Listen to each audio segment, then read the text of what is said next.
অনেকে বলেন ভাই আপনি সবসময় জানমাল দেওয়ার কথা বলেন, কোরআনেও জানমাল দিয়ে জেহাদ করার কথা আছে, সবই বুঝলাম, কিন্তু এখন তো আর যুদ্ধ নাই, তাহলে জানমালটা কোথায় দিব? তাদেরকে বলতে চাই ভাই দেখেন, মোমেন জীবন মানেই কিন্তু সংগ্রামের জীবন। রাসূল সাল্লাল্লাহু সাল্লাম ও সাহাবীরা যুদ্ধ করছেন কখন? মদিনায় হিজরতের পরে, তাই না?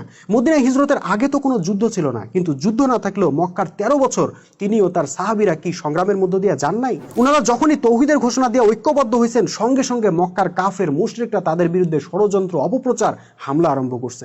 আর এসব মোকাবেলা করতে গিয়ে সাহাবীদেরকে জীবনও দিতে হয়েছে, সম্পদও ব্যয় করতে হয়েছে। কাউকে জীবন দিতে হয়েছে, কাউকে মায়ের খাইতে হয়েছে, কাউকে সহায় সম্পদের মায়া ছাড়তে হয়েছে। আসলে কোনো বিপ্লবী আন্দোলনই কর্মীদের জানমাল উৎসর্গ করা ছাড়া সফল হয় নাই। আজকের যুগেও সেটাই হবে। বর্তমানে যারাই মোমেন হতে চাইবেন তাদেরকেই একজন নেতার হাতে বায়াত নিয়ে তৌহিদের ভিত্তিতে ঐক্যবদ্ধ হয়ে দিন প্রতিষ্ঠার আন্দোলন শুরু করতে হবে। আর এই আন্দোলনকে সফল করার জন্য প্রত্যেক মোমেনকে জানমাল উৎসর্গ করে সংগ্রাম চালাইতে হবে।